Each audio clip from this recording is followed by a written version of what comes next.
Yeon Kim, l'homme au QI le plus élevé jamais enregistré, a fait une déclaration choquante. Jésus reviendra à notre époque. I say this not only with human logic, but with divine revelation. Jesus Christ will return in our generation.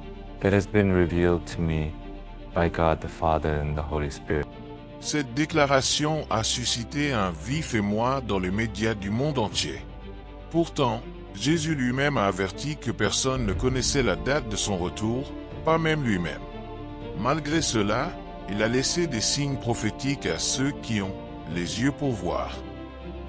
Kim affirme avoir analysé toutes les prophéties accomplies, les événements actuels et les symboles de l'Apocalypse, et selon son interprétation, tout converge vers la même conclusion. Nous vivons dans la dernière génération. Il possède un esprit qui dépasse les limites humaines. Alors que des génies comme Albert Einstein et Stephen Hawking avaient un QI de 160, Kim a atteint un étonnant QI de 276. Il est considéré comme l'homme le plus intelligent de la planète, avec un niveau de compréhension que la plupart des êtres humains peuvent à peine imaginer. Il a étudié en profondeur les prophéties bibliques, les textes apocryphes, les manuscrits de la mer morte et les mathématiques sacrées codées dans la Bible hébraïque. Avec une certitude absolue, il affirme que tout concorde. Mais une grande question se pose. Même l'esprit le plus brillant du monde peut-il déchiffrer les Écritures et déterminer la fin des temps? La Bible met en garde contre la tentation de vouloir savoir quand aura lieu la seconde venue du Christ. Même les disciples, marchant aux côtés du Christ ressuscité, ressentaient cette même urgence. Ils lui demandèrent directement: « Seigneur, est-ce en ce temps-là que tu rétabliras le royaume d'Israël ?» Ils cherchaient une date, un signe clair, une réponse définitive. La réponse de Jésus était claire et contient la clé pour comprendre tout ce sujet. Ce n'est pas à vous de connaître les temps ou les moments que le Père a fixés de sa propre autorité. Il n'a pas dit « c'est difficile à savoir » ou « il vous faut une clé secrète ». Il a clairement dit « ce n'est pas à vous ». Cela signifie que l'information n'est pas simplement cachée, elle est réservée. Aucune intelligence humaine, aucun calcul prophétique, pas même la vision la plus intense ne peut ouvrir cette porte. Tenter de le faire revient, en substance, à forcer la main de Dieu. Mais que se passe-t-il lorsque les gens ne tiennent pas compte de cet avertissement? Au fil des ans, nombreux sont ceux qui ont prétendu savoir quand Jésus reviendrait. Et tous, sans exception, se sont trompés. En 1844, William Miller, un spécialiste passionné de prophétie, a effectué des calculs complexes et a affirmé que Jésus reviendrait cette année-là même. Son analyse semblait fondée, et des milliers de personnes l'ont cru. Pleins d'espoir, ils vendirent tous leurs biens, abandonnèrent leurs maisons et se rassemblèrent sur les collines et dans les temples, espérant être enlevés au ciel. Mais le jour arriva, et rien ne se produisit. Le silence était dévastateur. L'espoir se transforma en une tristesse abyssale. Ce jour restera dans les mémoires comme la grande déception. Des milliers de personnes furent plongées dans la confusion. Certaines perdirent même la foi. Avons-nous retenu la leçon? L'histoire montre que non. Les témoins de Jéhovah avaient prédit le retour du Christ pour 1914, puis pour 1925, et plus tard pour 1975. À chaque fois, ils laissèrent derrière eux de nombreux cœurs brisés et confus. Et ces derniers temps, l'erreur s'est répétée. Harold Camping, animateur radio, affirmait que la fin du monde aurait lieu le 21 mai 2011. La date arriva, et le monde continua sa route. Une fois de plus, l'histoire se répéta. Quelqu'un prétend avoir une certitude absolue, donne une date précise, et échoue complètement. Le problème avec les dates fixées n'est pas seulement que cela les discrédite. C'est un poison pour la foi. Les gens sont désillusionnés. Et ceux qui ne croient pas, se moquent. Et le plus inquiétant est que, pendant ce temps, de nombreux chrétiens se laissent distraire du véritable but de leur foi. Pourtant, La Bible ne se contente pas de nous mettre en garde contre ce phénomène, elle offre également des orientations claires et essentielles. Au fil de ces pages, elle présente des signes prophétiques qui, une fois accomplis, indiquent l'approche du retour du Christ. Les spécialistes des prophéties bibliques ont consacré des années à la recherche sur ces sujets. Certaines prophéties se sont déjà accomplies à l'identique, tandis que d'autres s'accomplissent en ce moment même, sous nos yeux. Par conséquent, la prédiction de l'homme considéré comme l'homme le plus intelligent du monde semble correspondre à ce que la Bible avait déjà prédit. Prenons un exemple surprenant. Imaginez une journée ordinaire à Jérusalem, à l'époque de Jésus. Ses disciples marchaient avec lui dans la ville. En contemplant le majestueux temple, ils étaient impressionnés par sa grandeur. Ce bâtiment semblait indestructible. Mais Jésus les regarda attentivement et dit quelque chose qui leur coupa le souffle. « Voyez-vous tout cela? En vérité, je vous le dis, il ne restera pas ici pierre sur pierre. Toutes les pierres seront renversées. » Cette déclaration semblait absurde. Le temple était le symbole ultime de la fierté nationale d'Israël. Comment pouvait-il être détruit? Cela semblait insensé. Mais Jésus ne parlait jamais au hasard. Avançons maintenant d'environ 40 ans. Nous sommes en 70 après Jésus-Christ. L'imposante armée romaine envahit Jérusalem et lance un assaut brutal. Le temple, symbole du peuple, brûle. Un historien contemporain, Flavius Joseph, fut témoin oculaire des événements. Il raconta que les soldats romains, furieux et avides, commencèrent à démanteler le temple pierre par pierre. La raison? Le feu avait fait fondre tout l'or qui décorait l'intérieur du temple, et l'or en fusion s'infiltra dans les fissures des pierres. Les soldats brisèrent chaque bloc de pierre pour en extraire la dernière goutte. En fin de compte, il ne resta plus pierre sur pierre. Comme Jésus l'avait annoncé, la prophétie, cette promesse d'un événement imminent, s'est accomplie à la lettre. La destruction du temple fut capitale et marqua la fin d'une époque. Mais pourquoi nous intéresser à un événement survenu il y a presque 2 ans? Parce que ce fut le premier d'une série de signes annonçant le retour de Jésus. Et juste après la destruction du temple, une autre prophétie s'est accomplie, la dispersion du peuple juif à travers le monde. C'est ce qu'on appelle la diaspora. Bien des années auparavant, dans la Bible, Dieu avait déjà annoncé dans le Deutéronome que les Juifs seraient expulsés de leur pays et vivraient séparés à travers le monde. Et le Seigneur vous dispersera parmi tous les peuples, d'un bout à l'autre de la terre. Et il en fut ainsi. Pendant près de 900 ans, les Juifs n'ont pas eu de pays. Ils ont été persécutés et expulsés de nombreux endroits. Mais quelque chose d'incroyable s'est produit. Malgré tout, ils n'ont jamais cessé d'être eux-mêmes. Ils ont conservé leurs coutumes, leur foi en Dieu et leur unité en tant que peuple. Pensez-vous que ce soit une coïncidence? Des peuples très anciens et puissants comme les Hittites ou les Amorites, et même de grands empires comme Babylone ou Rome, ont disparu à jamais. Mais le peuple juif est toujours là, preuve vivante de l'accomplissement des promesses de Dieu. Nous avons donc 2 grandes prophéties qui se sont déjà réalisées. Premièrement, la destruction du temple de Jérusalem prédite par Jésus. Deuxièmement, le peuple juif a été dispersé à travers le monde, comme l'avait prédit le Deutéronome. Qu'est-ce que cela nous apprend? Que l'horloge de Dieu tourne et que le temps passe plus vite qu'on ne le pense. Jésus nous a donné un indice très clair. Quand vous voyez toutes ces choses, sachez qu'elles sont proches, même à la porte. Mais après ces 2 prophéties, l'horloge prophétique de Dieu s'est arrêtée. Pendant près de 200 ans, aucune autre prophétie ne s'est accomplie. Mais tout a changé le 14 mai 1948. Pendant longtemps, le peuple juif a vécu séparé à travers le monde. Ils étaient comme un corps sans os, une famille sans foyer. Il semblait impossible pour eux de se retrouver. Mais il y a 200 ans, le prophète Isaïe a fait une prédiction très difficile. Qui a jamais entendu une telle chose? Qui a jamais vu une telle chose? La terre concevra-t-elle en un jour? Une nation naîtra-t-elle instantanément? Cette prédiction semblait impossible jusqu'à ce qu'elle se réalise. En un seul jour, Israël redevint un pays. Le monde vit l'accomplissement d'une promesse très ancienne. L'horloge prophétique de Dieu se remit à tourner. Mais comment cela se produisit-il? Un autre homme de Dieu, Ézéchiel, eut une vision il y a longtemps. Il vit une vallée remplie d'ossements desséchés. C'étaient les ossements du peuple d'Israël. Dieu lui dit de parler à ces ossements.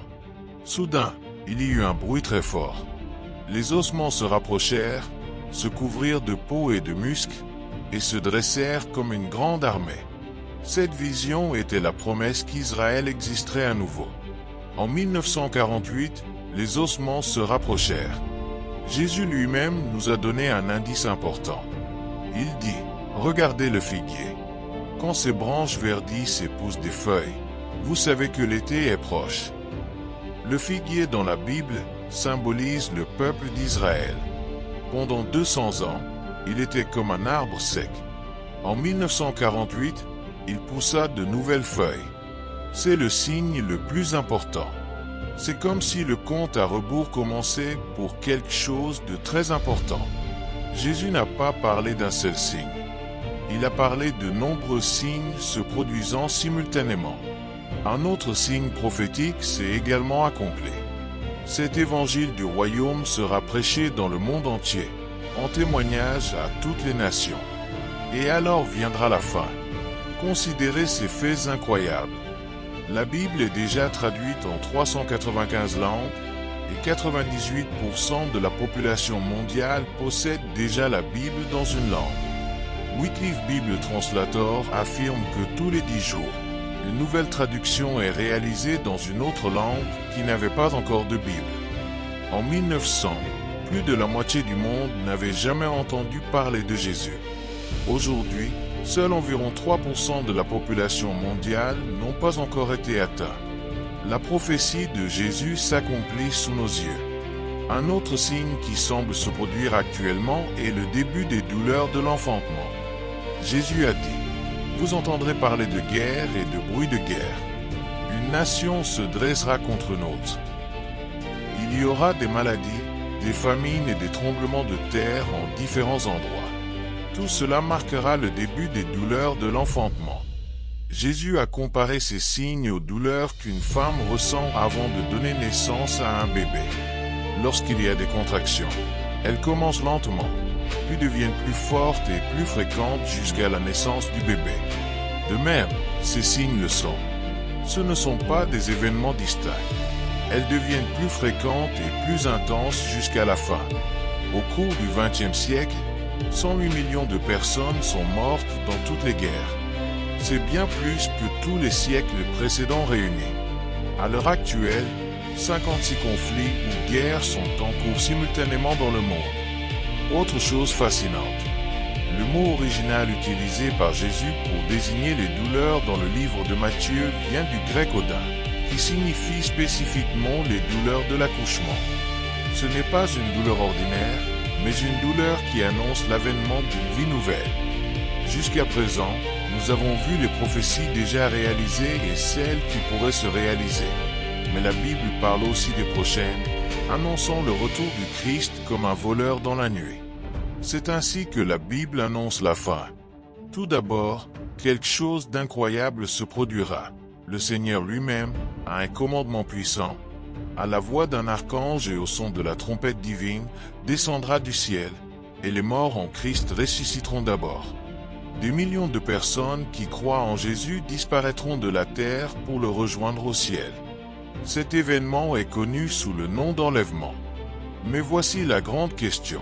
Qu'adviendra-t-il ensuite de tous ceux qui restent sur terre? Après la disparition des croyants, un dirigeant mondial très spécial apparaîtra. Ce sera un homme qui séduira tout le monde par son charisme et ses promesses. La Bible l'appelle l'homme du péché. Il siège dans le temple de Dieu, se faisant passer pour Dieu. Ce personnage, connu sous le nom d'Antéchrist, conclura une alliance ou un accord de paix avec la nation d'Israël pour 7 ans. Ces 7 années seront terribles, une période que la Bible appelle la Grande Tribulation. Ce dirigeant promettra la paix, mais apportera guerre et souffrance. Dans l'Apocalypse, Jean voit le temple de Jérusalem, aujourd'hui disparu. Levez-vous et mesurez le temple de Dieu, l'autel et ceux qui l'adorent. Cela implique l'existence du temple lors des derniers événements. Tous ces passages font référence à un temple physique à Jérusalem qui n'a pas encore été construit. Mais un fait intéressant. Saviez-vous qu'en Israël, on se prépare déjà à reconstruire son temple? À Jérusalem, les plans, les matériaux et même les prêtres sont prêts. Tout est prêt pour que cette prophétie s'accomplisse. À mi-chemin des 7 ans, 3 ans et demi, l'Antéchrist trahira sa promesse de paix.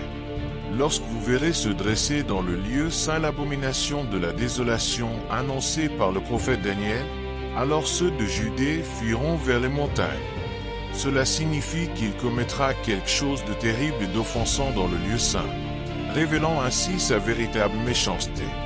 Après cet événement, Jésus reviendra sur terre, mais cette fois, ce ne sera pas en secret. La Bible dit, « Voici, il vient avec les nuées, et tout œil le verra. Ses pieds toucheront un certain lieu, le mont des Oliviers, la même montagne d'où il est monté au ciel il y a 200 ans. » Le prophète Zacharie l'a écrit il y a longtemps, et ses pieds se poseront sur le mont des Oliviers ce jour-là. Ainsi, lorsque Jésus reviendra, quelque chose d'inédit commencera, un règne d'1 an, durant lequel le Christ gouvernera le monde depuis Jérusalem.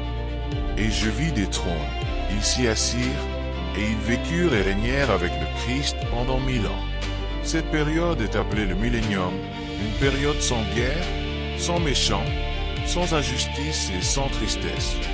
Pour vous donner une idée, dans toute l'histoire de l'humanité, nous n'avons vécu que 268 ans sans guerre, où que ce soit dans le monde. Le règne de paix de Jésus durera presque 4 fois plus longtemps. Mais ce n'est pas tout. Après les 0 années de paix, le jugement du grand trône blanc viendra. Et j'ai vu un grand trône blanc et celui qui y siégeait, et les morts furent jugés d'après ce qui était écrit dans les livres. Ce jour-là, tous ceux qui n'ont pas cru en Dieu seront jugés. Tout ce que nous avons fait, chaque mot que nous avons dit, et chaque pensée secrète que nous avions, tout sera révélé. Et après ce jugement, la promesse finale viendra. J'ai vu un nouveau ciel et une nouvelle terre. Ce ne sera pas une solution miracle pour notre monde, mais un monde entièrement nouveau, créé par Dieu, un lieu où il n'y aura plus ni mort ni douleur. La Bible a déjà accompli de nombreuses prophéties avec une exactitude absolue. Nous voyons des signes partout et des prophéties futures, l'enlèvement, la tribulation, l'Antéchrist, le millénium, un nouveau ciel et une nouvelle terre. Si les précédentes se sont accomplies avec une précision extrême, pourquoi pensez-vous que celles-ci ne le sont pas? Mais il y a quelque chose de très important que la plupart des chrétiens ignorent à ce sujet. Nombre d'entre eux utilisent les prophéties comme s'il s'agissait d'un jeu ou d'un film policier. Ils calculent des dates, tentent de deviner qui est l'Antéchrist et débattent de l'avenir. Or, la Bible indique que c'est une mauvaise perspective, car la grâce de Dieu est apparue pour le salut de tous les hommes. Elle nous enseigne que, renonçant à l'impiété et aux désirs mondains, nous devons vivre sobrement, justement et pieusement dans le temps présent, en attendant la bienheureuse espérance et l'apparition glorieuse de notre grand Dieu et Sauveur Jésus-Christ. Comprenez-vous ce que cela signifie? La Bible ne nous prédit pas l'avenir simplement pour que nous ayons des informations. Elle nous le dit pour que nous puissions changer notre façon de vivre dès maintenant. Mais voici un point intéressant. Tous les chrétiens ne comprennent pas la seconde venue du Christ de la même manière. Certains croient que le royaume de Dieu est déjà là, dans nos cœurs. D'autres s'attendent à ce que Jésus vienne régner sur terre pendant 1 an et demi. D'autres pensent que l'Église doit améliorer le monde avant le retour du Christ. C'est déroutant, mais l'important est que tout le monde, absolument tout le monde, soit d'accord sur l'essentiel. Le Christ revient, et nous devons nous y préparer. Un fait historique stupéfiant. À chaque génération, depuis l'époque des apôtres, les chrétiens ont cru vivre les derniers jours. Avaient-ils tort? Non, ils étaient éveillés. Ils vivaient avec le sentiment que chaque jour était important, comme si Jésus pouvait revenir à tout moment. Ce mode de vie a transformé l'Empire romain, contribué à mettre fin à l'esclavage, favorisé la construction d'hôpitaux et changé le monde. Pourquoi? Parce que lorsqu'on vit dans l'attente de son roi, on ne peut rester les bras croisés. Jésus lui-même nous a avertis. Veillez, car vous ne savez pas à quelle heure votre Seigneur viendra. Veiller ne signifie pas seulement ne pas dormir. Cela signifie être vigilant, préparé et vivre comme il l'entend. C'est vouloir posséder une connaissance secrète que Dieu aurait soi-disant donnée à eux seuls. Cela les fait se sentir supérieurs aux autres. Mais être prophète de Dieu n'a jamais été synonyme d'orgueil. Dans l'Ancien Testament, il existait un test très simple et très rigoureux pour savoir si un prophète était véridique. Le Deutéronome dit, « Si un prophète parle au nom de l'Éternel, et que ce qu'il a dit ne s'accomplisse pas ou ne se réalise pas, c'est une chose que l'Éternel n'a pas dite. » Ce prophète parlait avec présomption. Cela signifie que si ce qu'ils annonçaient ne s'accomplissait pas, il était clair que Dieu n'avait pas parlé par leur intermédiaire, mais qu'ils avaient parlé par orgueil. Et à cette époque, un faux prophète pouvait mourir pour ce mensonge. C'est pourquoi l'apôtre Jean nous donne un commandement, et non une suggestion. Bien-aimés, n'ajoutez pas foi à tout esprit, mais éprouvez les esprits pour savoir s'ils viennent de Dieu.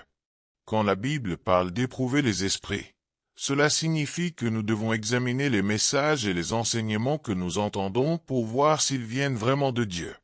Si Jésus, le Fils de Dieu lui-même, a admis ignorer cette date et a affirmé que seul le Père la connaissait, qui peut prétendre en savoir plus que lui? Règle numéro 1.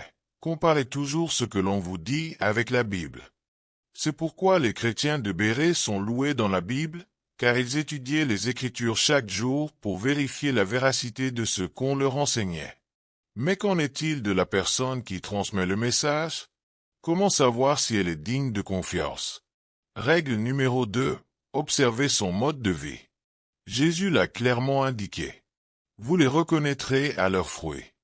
Et que sont les fruits?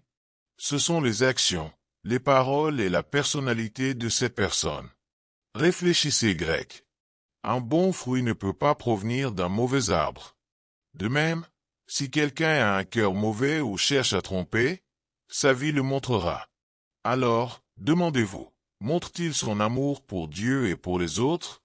Et il y a une règle encore plus importante. Une prophétie de Dieu se réalise toujours. La Bible est très stricte à ce sujet.